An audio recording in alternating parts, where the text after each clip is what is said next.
Hello everyone, and thank you guys for tuning back into the channel. As always, if you enjoyed the content, make sure to like and subscribe as it helps me grow. So in today's video, I will be going over a trade that I made on NFLX, and I will also explain why I held even though I was down on the trade.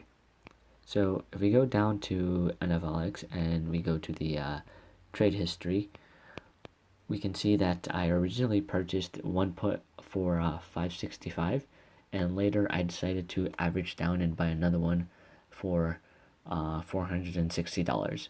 And I will go over behind my reasoning why I decided to average down and not cut losses in this case shortly.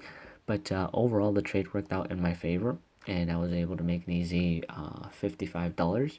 We did, however, miss out on a profit potential of about $600 because if we go back to the chart and we look at the price action, you can see that NFLX continued to drop, and it dropped down all the way to the 378 area. But like I always say, it's always better to secure your profits rather than get greedy and turn a winning trade into a losing trade. So now I'm going to go over to the chart and explain to you guys my trade analysis behind this and why I decided to continue holding even though I was down on the trade. So this is the NFLX chart I was looking at, and as you guys can see, Wednesday morning it gapped up pretty high, and it tried crossing over the 385 resistance area, but it wasn't able to, and that's when I entered my first put. And after that, it started kind of trading sideways around here. You guys can see that it kind of started like slowly downtrending, but it was basically sideways for most of the day. Then once again near the end of the day, it started making another move towards the upside, but once again it was rejected and it wasn't able to cross through that 385 resistance.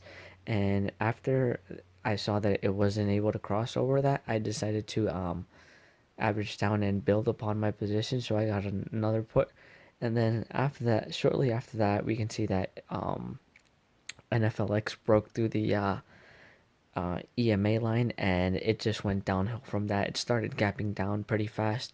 I got out around the 381 area, but you guys can see that it started dropping even more. It dropped as low as around the 378 area. So we could have made a lot more money, but overall, it was pretty calculated trade. I was just waiting for the volume to start drying up, and that's exactly what happened. We can see the big volume here at the morning gap up, and then slowly throughout the day, the volume just kept on drying up until it gapped down. So that's pretty much it for this trade. I hope you guys enjoyed, and I'll see you guys in the next one.